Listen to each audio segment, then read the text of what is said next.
so first of all, thank you again. Like, this is a gift. This is really, really a gift. And I can't tell you that this is being sent to others, and you're really helping and making a difference. And thank you.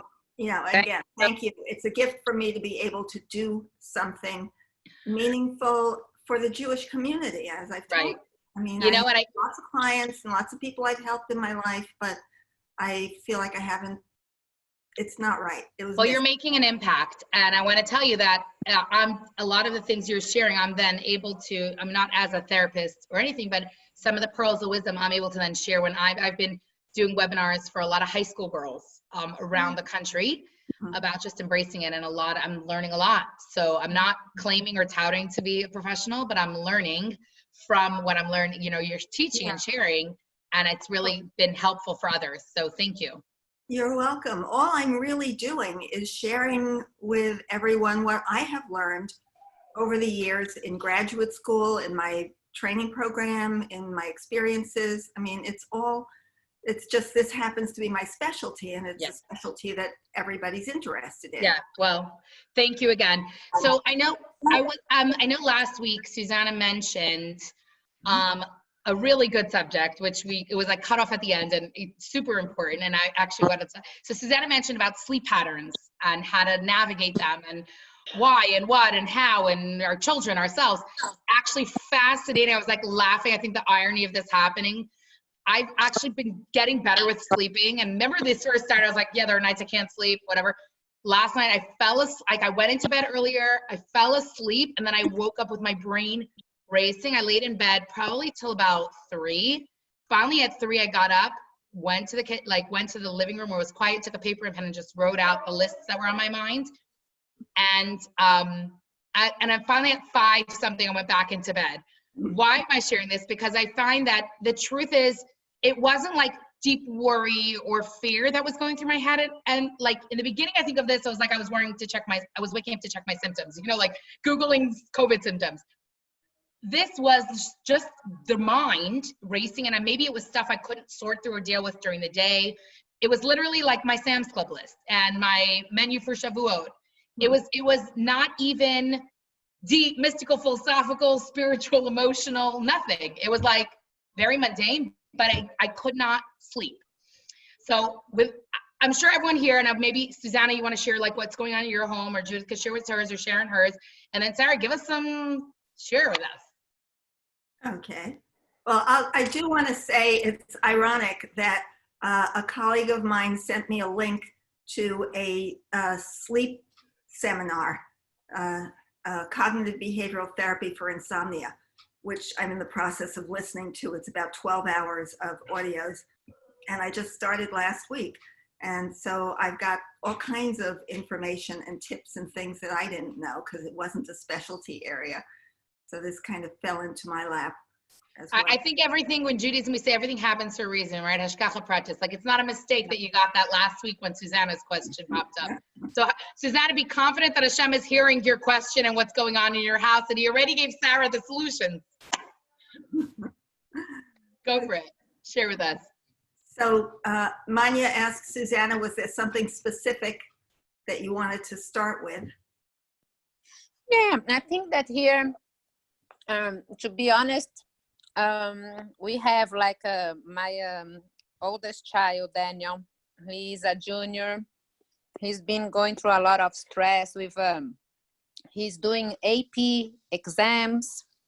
So yesterday, for example, he had one.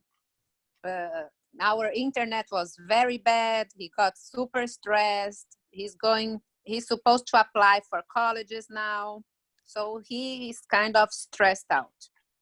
On the other hand, I have my little one that had in school in 7th grade, he watched forensic files for one of his classes and started not sleeping at night because he was scared.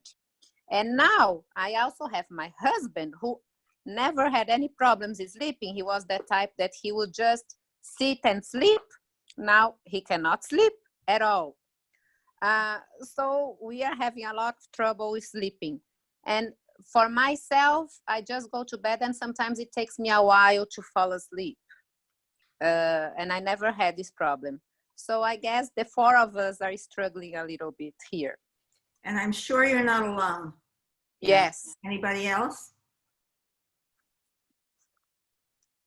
I see people nodding. Anybody want to speak?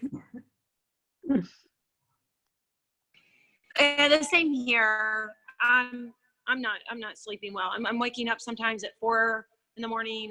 Although I'm an early morning person, but I mean, it's not the normal kind of wake up. And like I wake up in a panic.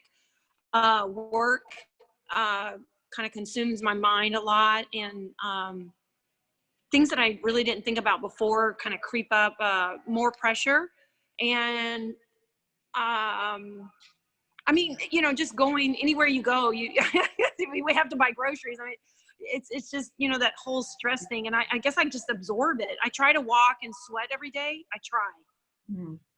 And that always helps. Like this morning I got up and I did my walk, like power walking on my treadmill, and that helped. But yeah, the whole thing with the sleeping, it's, you know, I've got my youngest sleeps with me. So and that's not comfortable either, but she's having her own issues. Yeah. Yeah. And as we're saying, you're not alone.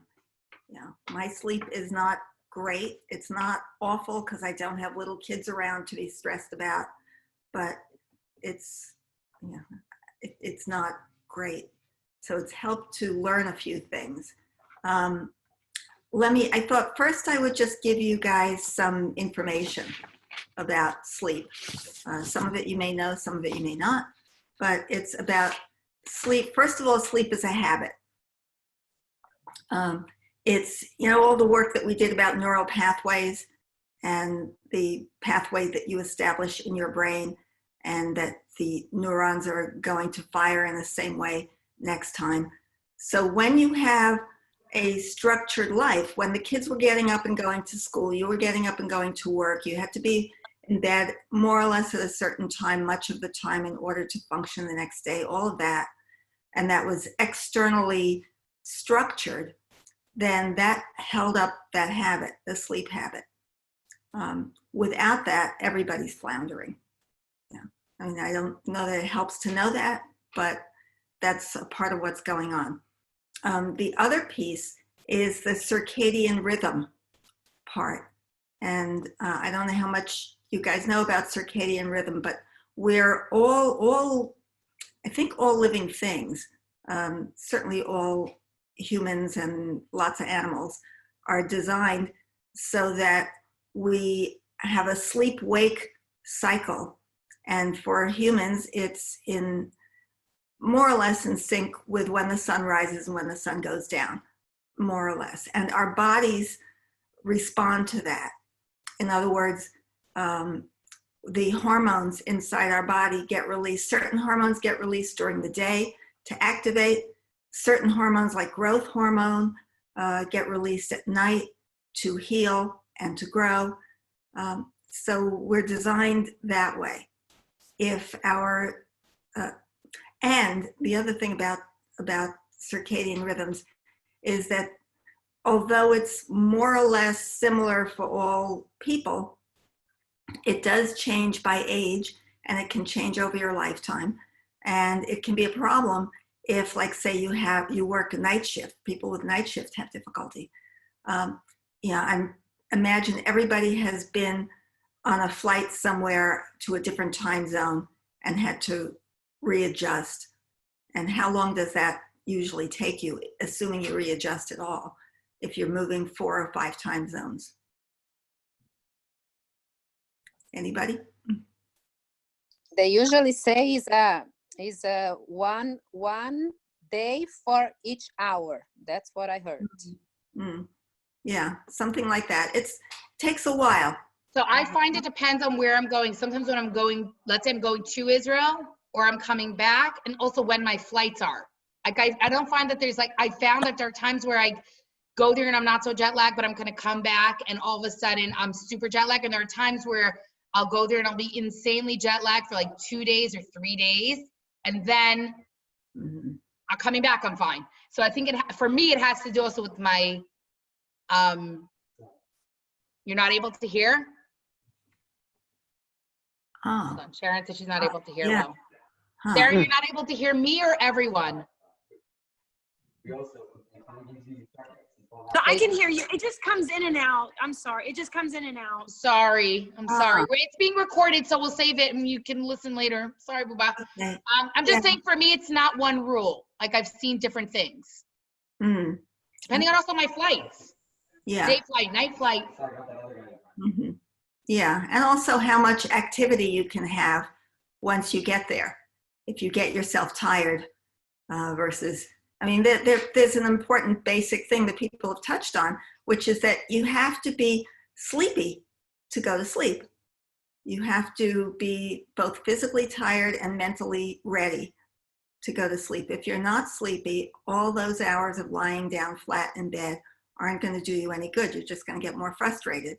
And one of the basic principles of sleep therapy is teaching people that if you're lying in bed tossing and turning for more than 15 minutes, and how do you know 15 minutes? You approximate, because don't keep looking at your clock. But if you're lying in bed for more than about 15 minutes, you might as well get up and do what Manya did, write your list, do something quiet. I mean, don't go run a marathon, but do something peaceful to get it out of your system until your brain is ready to sleep again. Do you have certain habits that helps you fall asleep easier? Yes, I mean, I have my own routine, but everybody has their own routine or could have their own routine. And certainly for all of us, I bet, when our children were little, we had certain routines because you just instinctively know that that's how you get the kid to wind down. You know, first you brush your teeth, then you wash your face, then you go to the bathroom, then you know, whatever, and then you read a book, and then you sing a song, and then you tuck them in, and all that. I mean, has everybody done that with little kids? Yeah. Yes. Yeah. And there's a reason. You know, there are certain kids that like they need a bath to calm them down. I remember I had one kid who after dinner would go run around the dining room table, and we were like, what's this kid doing? We realized that kid was like getting their energy out naturally. It was so interesting. And then what I've also noticed, and I kind of want to ask this, and it's not necessarily for now, different people have different body time clocks. I have a child who is a night owl at 1:30 a.m. is awake, not making noise, not making chaos, but awake. Yeah, I was about to say the circadian rhythm thing. That's the technical term for the internal time clock. There is generally a human circadian rhythm, but different people and at different ages have different set points. And so, like you say, some people are morning people and some people are evening people. I mean, you can't drag me out of bed in the morning, and I have to really have something important I have to do. My natural tendency is to sleep late. Yeah. But there are people, like Sharon said, she's a morning person. So people who automatically wake up earlier. In general, little kids are morning people, as I'm sure we all have discovered when they're young. Yeah. But teenagers in general their circadian rhythm shifts. Something happens hormonally with puberty. And dragging them out of bed for that 6 o'clock bus pickup is probably torture. And I don't know why. I mean, as long as I can remember, there have been motions and issues about let's switch the schools so that elementary school starts earlier and high school starts later, because the elementary school kids are awake at 6 a.m. and the high school kids want to sleep until at least 9 or 10. So why don't we just switch it? And for some reason, it has never happened. If anybody has insight into that, let me know. But so those are things to keep in mind. Ordinarily, in ordinary times, there is enough external structure to keep most people on track. You know, you have to go to work a certain time. You have to go to school a certain time. You have meetings, you have things to do. And so whatever your personal circadian rhythm is, you find ways to adjust it. And sometimes you have sleep problems, even then. But life goes on. Right now, it's kind of like being retired on steroids. Now, who else here is retired? One person. Anybody else? Just one. Okay. At first shock of not having to be somewhere at a certain time and, meet a schedule, your body doesn't know what to do with it. Can I jump in, Sarah? I don't presume retirement's on my agenda for, God willing, many, many long years. But what's interesting is I found this phenomenon that would happen is, let's say I'd be running through the semester or through family life. And then the first time, I remember the first time it happened where my triplets went to day camp. I remember this years ago. When the first year they went to day camp, and the first 2 days, I walked around in a fog. I had a to-do list. I knew I had so much to do, but it was nothing pulling, pressing, must get to this meeting or this thing. And now I've already embraced it, that this is just going to happen. Well, now there's no camp, but that foggy, almost like lost. You know what I'm saying? Yeah. Should I nap? Should I work? Should I eat? Should I exercise? Should I dive in? So much time. And it's now I've already noticed the pattern, so I just kind of embrace it. But it's a fascinating, I love when you say things that I'm totally, oh my gosh, yes, that makes sense. And I assume that must be happening to a lot of other people now of, suddenly, even if you weren't going to a 9-to-5 job or something like that, if you had children in the house, if you had a spouse who was working, roommates who were working, there was a schedule. Okay, Manya's frozen for a moment. Is everybody else still okay? All right. I'm not frozen. There's as quiet as the spot is, it's not, so I'm just shut my video. I'll get used to that. Okay. You see I'm still here? Okay. Yeah. So anyway, my point is that there are a number of factors for sleep, even in the best of times. There's the neural pathways, the habits that you've gotten into, the paths that your brain is used to going into, the schedule that your brain has been used to. Then there's the sleep need and sleep drive. In other words, we all have a certain need for a certain amount of sleep, and it varies by person. One thing I did learn from this seminar is that there is no ideal amount of sleep for everybody. When you hear something like 7 to 9 hours of sleep for adults, that's an average, just like the average shoe size is 8. Well, I'm not a size 8, and maybe nobody else on the video right now is a size 8, but that's the average. So the average amount of sleep that a person needs is 7 to 9 hours. But to know what's just right for you, sometime when you've had a good amount of sleep and you're rested and you've been on vacation, things are relaxed and you've caught up on all the sleep deficit that you've had and all that, then you can see what your body really needs. It could be as little as, there really are people who need as little as 5 or 6 hours, and there are people who need 9 hours.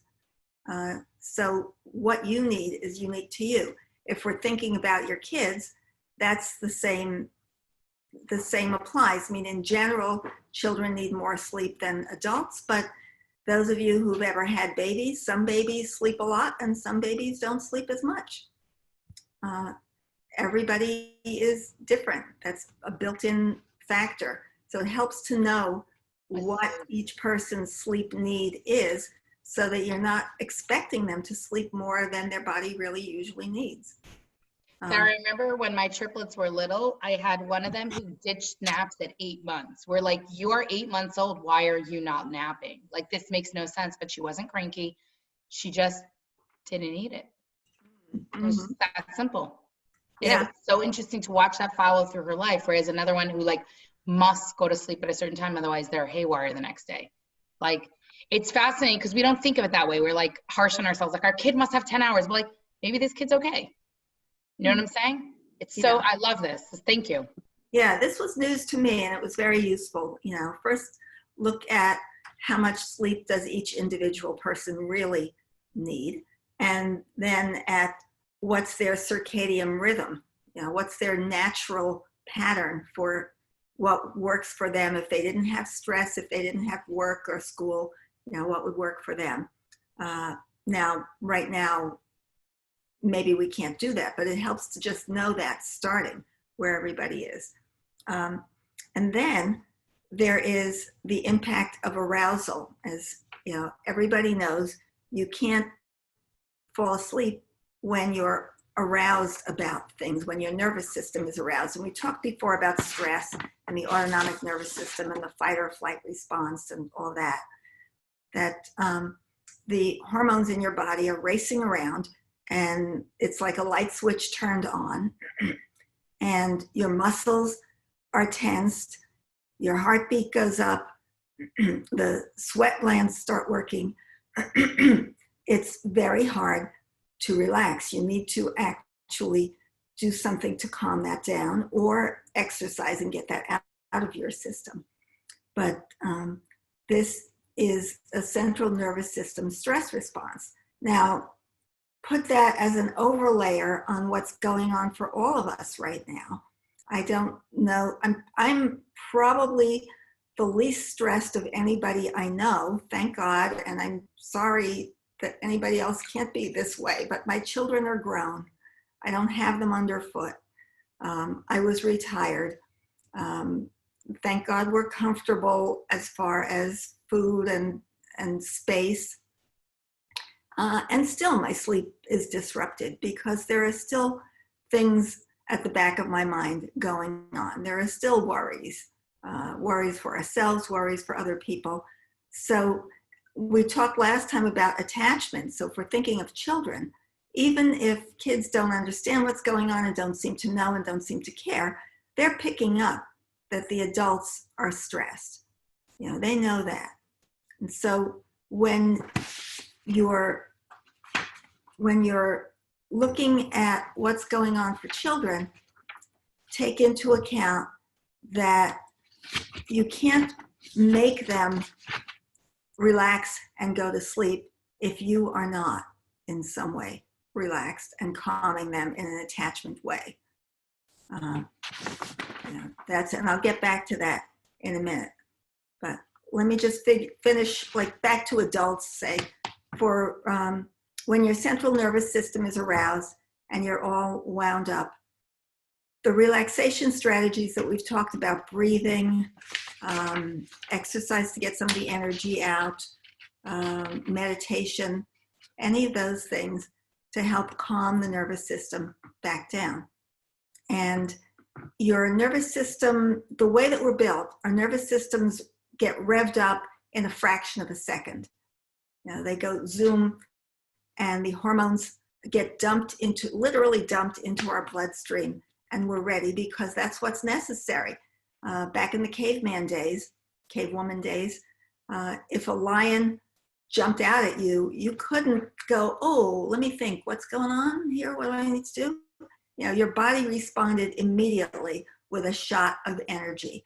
And what happened in the body is that the blood flow would go to the arms, the legs, so that you can run, you can push, you can fight. The heartbeat goes up. All of those things happen so that you're aroused and ready to go. It happens at the drop of a hat. The opposite, the parasympathetic nervous system, which is the opposite of slowing you down, does not happen that quickly. I guess there was no urgent reason to slow human beings' nervous systems down very quickly. And maybe it makes sense for it to happen slowly, give you a chance to look around, make sure the tiger is gone, make sure everything's okay before you let your guard down. And so the actual physical reabsorption of those hormones and the neural pathways slowing down and the heartbeat slowing down, that actually takes, I'm trying to remember what I learned. It's somewhere like 20 minutes or longer to happen. So while you can get aroused at the drop of a hat, calming back down takes longer. Breathing exercises, calming exercises help because you're putting oxygen into your bloodstream and slowing things down some. Muscle relaxation helps because you're actually letting go of some of the muscles and letting go of some of the chemicals that have gotten absorbed in the muscles. But it still will take longer. So just know that and be prepared.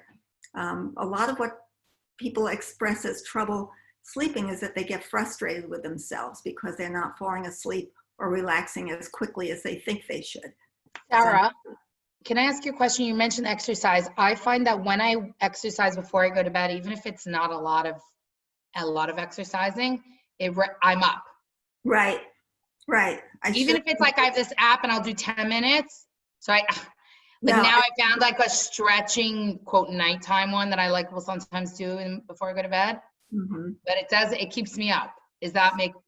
Yeah, no, you're right. I should have been clear about that. The exercise is to get that kind of tension out. Sometimes relaxation doesn't work. If there are things pent up inside you and that you need a physical outlet, you do need to run around and do something. But you're right. You can't go to sleep right after that. That is known. So I find if I do a better workout earlier in the day, then by time night I'm tired. Yeah. But even last night I did a slower stretching whatever one, and I was up. So I don't know if there's a connection, but. Mm-hmm. The slower stretching one. It was Pilates, so it was still hard. It was still a workout. Mm-hmm. Yeah. It wasn't just like a midnight, and late night stretch. It was a half-hour workout, and I found that I was, I don't know. I'm not going to do it again because I can't afford to be up from 2 to 5. Yeah, no, good point. And you're right. I should be clear about that the exercise to get rid of tension is a daytime thing that will help you later on at night, but don't do it right before you go to sleep. Same thing for caffeine, coffee, sodas, anything like that, energy drinks. It's what the advice is definitely not after 3 p.m. and probably not after noon for most people. And for someone like me, not after 10 a.m.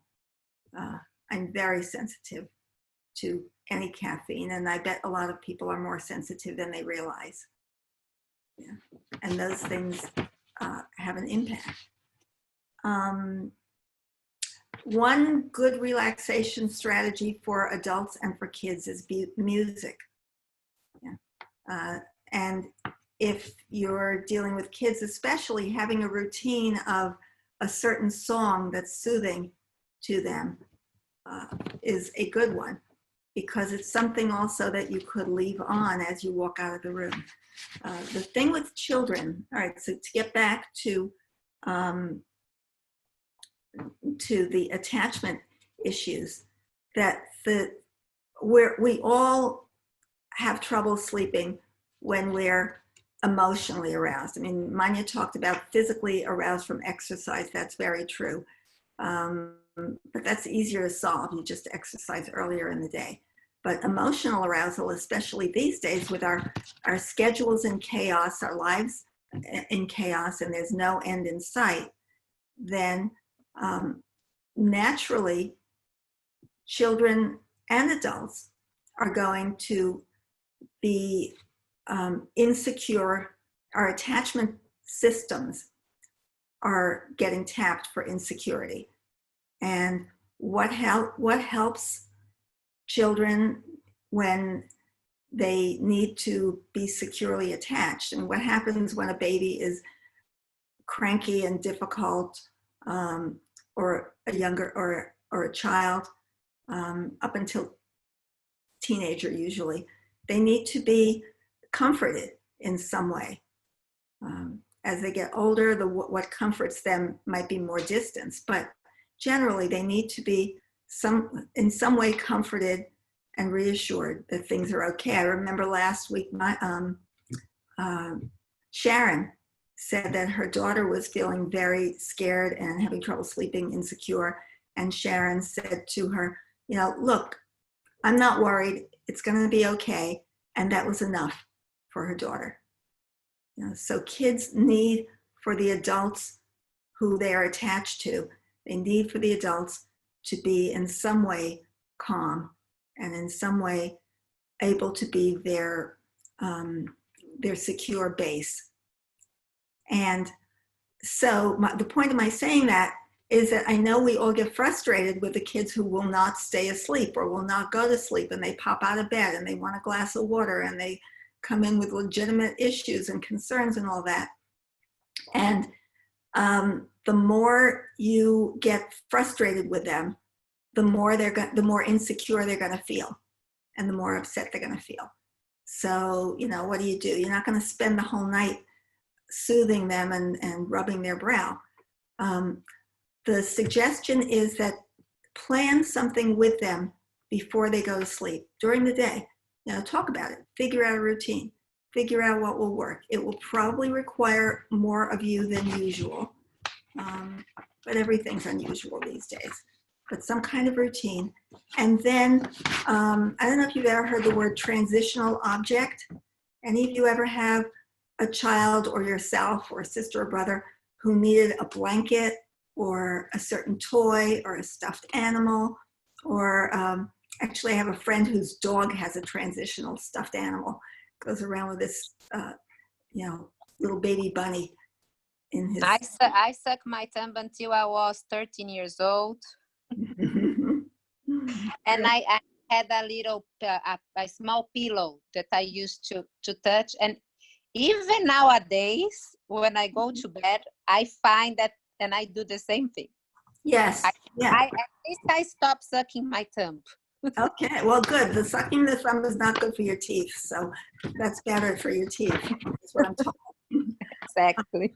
But yes, and so what I'm suggesting is actually during the day, when it's not an issue, work out a routine with the kids and figure out what is a good transitional object, and really be very clear with the object that this is going to be here to reassure you instead of me, and you can imagine it talking to you, and you can imagine it saying the things that mommy says or daddy says. You can do whatever you need to do, imagine in their imagination, to make it be a secure attachment substitute. Sarah, quick question, not question, kind of a thought. I found with our kids, especially when they're struggling with, let's say, falling asleep, I found obviously reading works for certain kids, obviously not like an adventure book. Another thing that sometimes really helps is they have bedtime stories.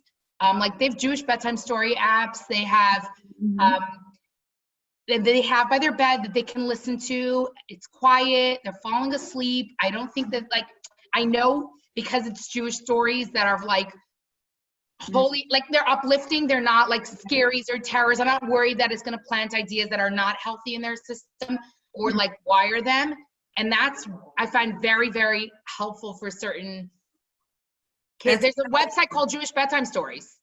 Or Chabad.org even has it. It's like an MP, like either a channel or a thing. And I think that helps certain kids. And like sometimes I even encourage them, like if I get to like, when they're younger, but then I also feel like it's uplifting them. It's not negative. It's not gonna, and even if a kid stays up extra half hour finishing a story, it's fine. But the kid who's really tired, it's gonna settle them down. Yes. Yeah, that's a good idea. And that's good to know about that. That you just Google Jewish website, Jewish bedtime stories. There may be like more than one type of thing out there, but yeah. Okay. I found it's just a little tool, especially when I have a kid who's struggling. And the other tool we kind of use in our house a lot, and it's not necessarily intentional. It was intentional, but it used to be because we're running so much during the day and paying attention to everyone during the day. We always would lay with the kids at night before they went to bed, in their bed, not in our bed. And it was it was sometimes time for them to just unload and talk through things. It was sometimes a time for us as parents to revisit, like, well, what happened today? You seemed a little cranky at bedtime, or I noticed you talking in a way, like no judgment, but like just like kind of like today was like a little bit off, or what do you think happened when you freaked out at your sibling? And that I find is like a very safe, calm place. And sometimes the kid is holding on to things that they can't, they're not even aware necessarily they're holding on to things, but sometimes that time in their bed, cuddling with them, or not even cuddling, just laying in their bed, talking through the, and sometimes it's 2 minutes and sometimes it's 10 minutes, depending on the kid. But I find that that's also that's been a very good kind of practice in a sense. Yes. And I would also add, I know I'm a little over because I know this is, it's saying Shema Mhm. at night Yeah. to our children, to learn Shema, to say Shema, say it in English. There's a tool called the Cheshbon HaNefesh that at the end of the day, you kind of sit through and think of like your day. And so Shema can be very, very comforting for a child, knowing that before they go to bed, they're remembering Hashem is with me and I'm not alone. And actually, as a kid's older, like Ariel's old enough to start learning the bedtime Shema, Hebrew and English, because it really talks about when I go to sleep and how I feel and what my thoughts are. And Susanna, I could actually send you some links to some passages that you could look at together before bed that may also be like grounding and anchoring for them. Yeah.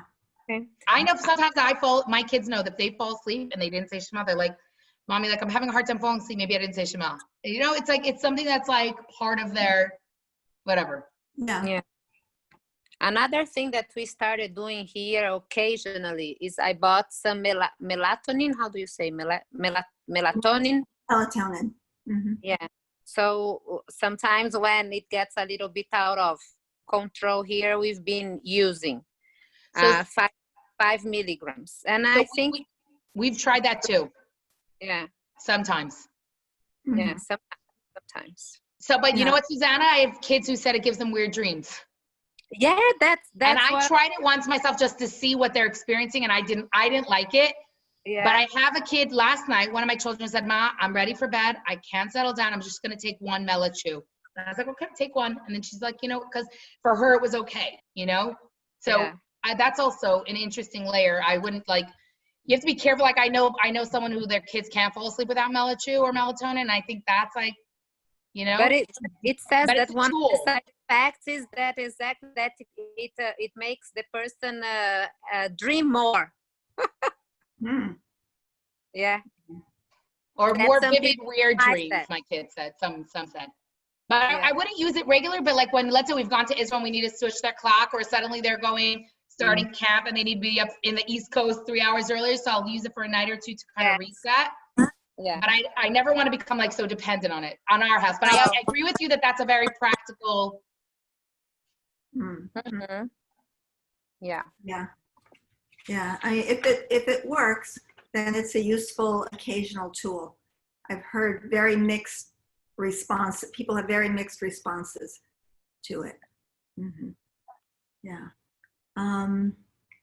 So that's, I mean, the only last thing that I have to add as far as ideas from the sleep insomnia training that I'm doing. I haven't finished the training yet, so there may be more later, but is just some intuitive stuff. Like if you tend to have a lot of difficulty going to sleep, you know, check your schedule. Are you napping? Are you waking up too late? Are you not getting enough activity during the day? Are you, you know, and the treatment that I would be doing with people involves what's called sleep restriction, which is at first figure out how much sleep they really are getting with all the wake ups in the middle of the night. You know, sometimes it turns out to be just 4 or 5 hours, and then set with them that they don't go to sleep until maybe 12 or 1 o'clock, and plan on only getting 4 or 5 hours, and don't sleep during the day. I mean, wake up at whatever time you have to wake up to go to work or do whatever, and live with those 4 or 5 hours, because the next night you're going to be tired and you are going to sleep. And what that does is start to reprogram your brain again, those neural pathways. I don't remember if I used this analogy before with you guys, but the ski tracks in the snow, did I explain it that way? Anybody? If it doesn't ring a bell, I'll do it again. I don't know if any of you have ever skied, but it was a great analogy when I lived in Rhode Island because everybody skis up there in New England. Down here, I don't know. But imagine that you're on a ski slope and you're the first person there early in the morning. You go up the chairlift, you're at the top of the ski slope, and you look down at the trail and nobody's been there. You know, you just choose a path. You're the first one down.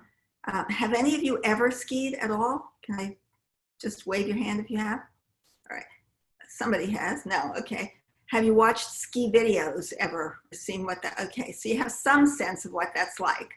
Yeah. And if you've ever roller skated or ice skated, it's somewhat similar body movement. So you're up at the top on the chairlift. You get off. It's empty, nobody's there, it's pristine snow. So you decide to go down an intermediate trail. You go down the middle, you're the first one there. Somewhere halfway down, there's a clump of trees in the middle of the path, and you have to decide if you're gonna go right or left. Now there's no correct answer, and both ways look fine. Oh, Susanna, are you still there? I was going to ask you, which way would you go, right or left?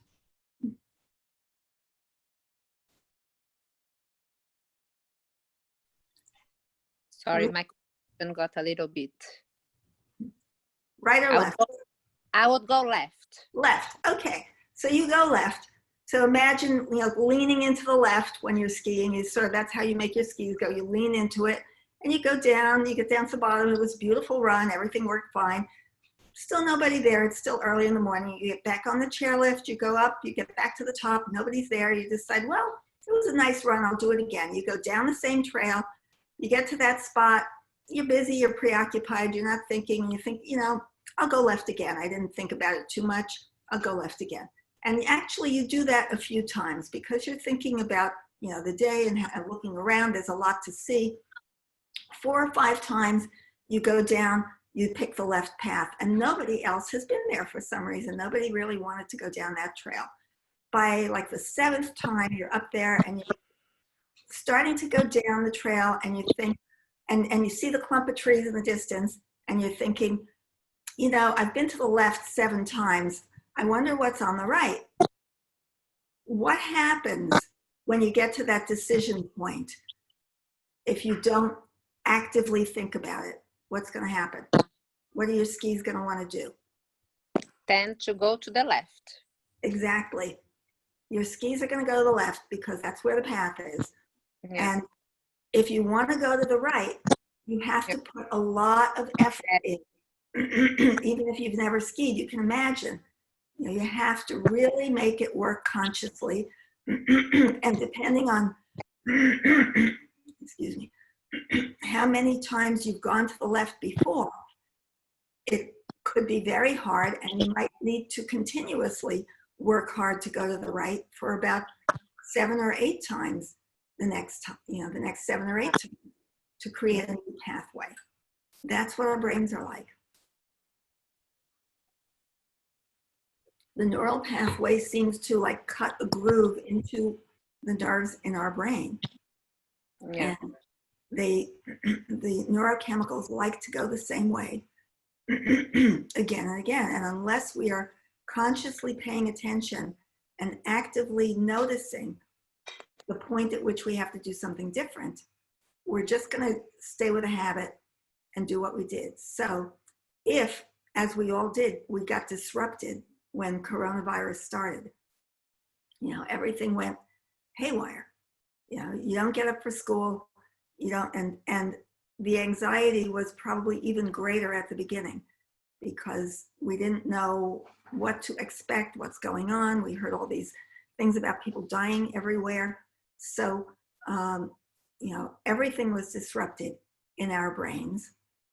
And whatever we happened to latch onto as a way of coping is like that first few runs down the ski slope. That's where our brains went. And if that involved waking up in the middle of the night, if that involved staying up until 3 in the morning, if that involved whatever, you know, if that involved a bad habit of exercising before you got into bed or something like that, drinking coffee, whatever. If whatever that was is the habit that we formed. I know a lot of times people would ask, well, why would somebody form a bad habit? And I think this is, as I think about it, a really good example that there was so much uncertainty and unclarity that you do what you need to do in the beginning of a situation. And the same for the kids. They didn't know what was going on. They didn't know if they were going back to school, if they were going to have to get on the internet at certain times or what was going on. So they formed bad habits too. So one of the ways out of that is what's called stimulus control, and it's what we've been talking about having a routine. A stimulus is something that happens before the activity. So if you set up a routine of certain calming things, saying Shema, getting into your pajamas, brushing your teeth. One of my grandchildren is very into routines and he really needs them. He's a kid who needs structure. And his parents, fortunately, somehow stumbled on an early thing from when he was very little. It was, drink milk, go potty, brush teeth, say good night, read a book, say good night. There's a little sing-song thing, and that would keep him on track. And that was the path that helped his brain follow that kind of habit. But it was planned and prepared. So if we plan and think about the stimulus controls that you want to set up for yourself, for your kids, and work it with them. I mean, the kids, even little kids, can have input into that. The idea of the Jewish bedtime stories is a nice one. That gives variety and yet security and stability. And so basically for kids, there's a balance between not getting frustrated and not getting them, not arousing their attachment insecurity. In other words, soothing their attachment security, but also putting in firm boundaries and firm limits that you can't stay there all night. I can't do this. I need to sleep too. So let's plan ahead all day and we'll try it out from night to night, see how it went the next morning. But we're going to try different ways, and you can have this transitional object, this blanket or whatever, know that I'm there with you in spirit, know that God is there with you, and you can use music, you can use songs, you can use, all these different things.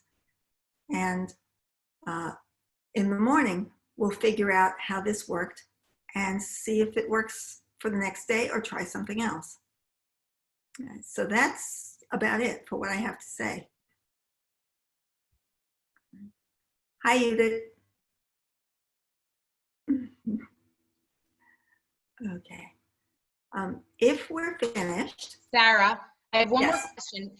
Let's say with a kid who's already kind of in this bad, they're not in a good place. What do you do about that? Okay. Meaning a kid is already coming into your bed, and it happens to be I don't have that. Thank God, we've always been pretty good about keeping our bedroom door. That's a good parenting style. I always say I'm abroad, I need my own space. My bedroom door is locked. I mean, whenever kids knock to come into our room, they know it's our space.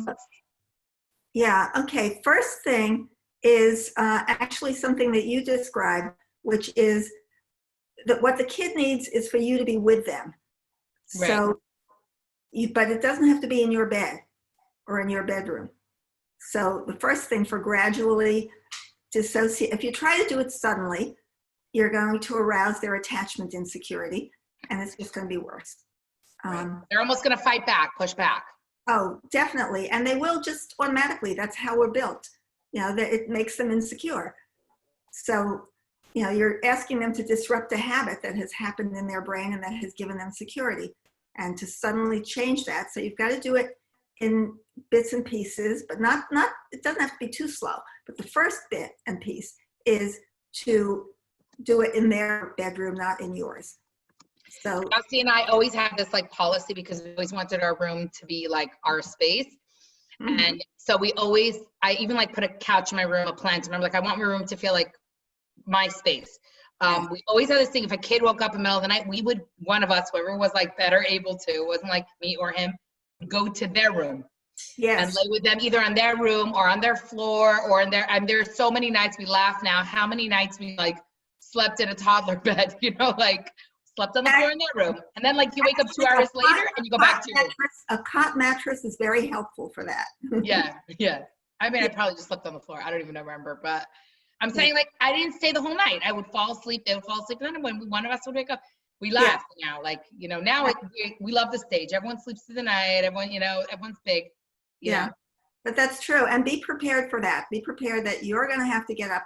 And that's going to disrupt your sleep. And you're going to then have disrupted sleep habits of waking up at 3 a.m, like when the babies needed feedings. And even after they don't need the feeding in the middle of the night, you're still waking up and your milk is still coming out. Right. I didn't find this to be a permanent thing. It was like, when this happened, this is what we did. It wasn't like, you understand what I'm saying? Like, it wasn't like Yes. Nightly. So it didn't become habitual. It just became, if you need us, we are here for you. But we set up this like border and boundary that our room was our space and and I always would say, like, when a kid would struggle with it, I would say like, look, everyone sleeps in their bed. You sleep in your bed, this one's, and that's what we do. We sleep in our own bed. Like, kind of like, this is the standard. There are times, obviously, when a kid's sick, we've made exception. We always have a couch in our bed. They'll sleep on the couch in our room.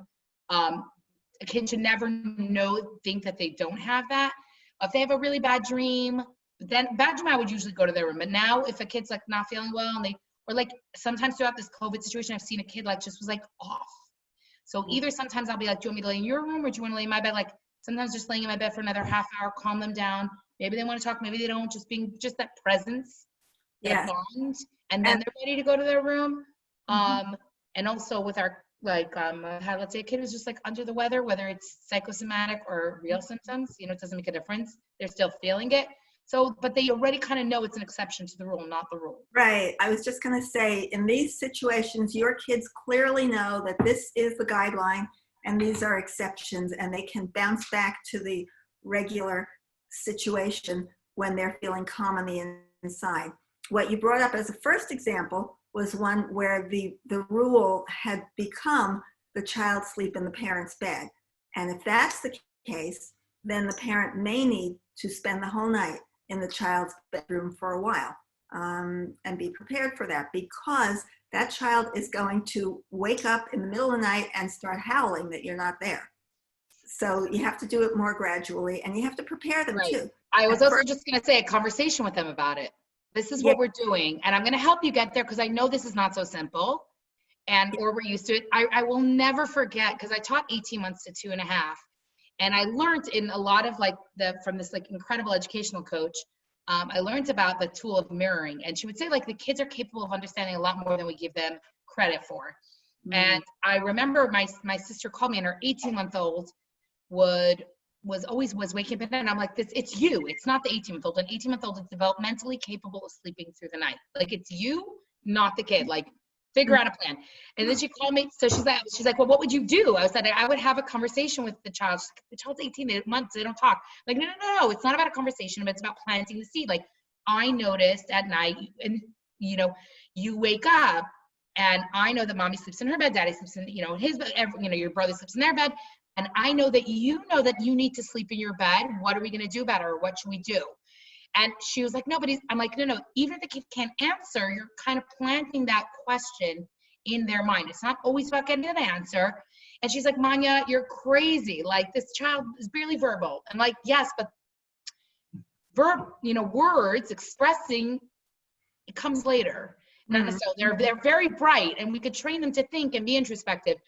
And then she told me that this same child, her husband went away to Israel for 2 weeks, and the child suddenly slept through the night for those 2 weeks. And then when he came back, the child started waking up through the night. And I was like, who springs him from the bed? She said, my husband. I'm like, your kid is so smart. They know their father's out of town, and they're not waking up, right? But like, Yeah. and I learned a lot, like never underestimate the power of empowering them, believing in their ability to do it. Like it first starts with like believing this child has the ability, obviously barring crazy circumstances. Like I know if let's say a kid's more sensitive or kid needs, right? Or they're going through something, which, Yeah, you know. yeah. And of course, make a big deal about the fact that they have made progress. Right. Celebrate the little Yeah. steps. Thank you, Sarah. Super helpful, super interesting. Well, thank you guys. It was a very timely topic for me too. Sarah, I'm going to take a nap today. I literally was up from, I think 2 to like 5:30. Okay, but be prepared that it might interfere with your sleep tonight. Oh, so no, I've gotten, and where I'm at now, at least in this stage, I am really good at 20-minute cat naps, revamping cat naps, and they Good, work. because that's the other recommendation, that if you must take a nap because you can't function because you didn't sleep enough, keep it short so that you don't get into a deep sleep, so that it's just a short sleep. I have this weird thing, my body will actually wake me up in 15-20 minutes. Like it wakes me up. Like I'll fall. Our bodies are amazing that way. Yeah. You may know, some people, and I seem to be one of them, are whatever time I set my alarm clock for, I'm awake 5 minutes before. Always. 2 minutes, but always. It's unbelievable. I'm like, set my alarm 2 minutes before I'm up. Yeah. Our bodies are so intuitive. Yeah. Yeah. They are. So, okay. Thank you, Sarah. Thank you, guys. I know we're going to send this. I know that I'm going to send this to Sharon. I know she really wants to see it.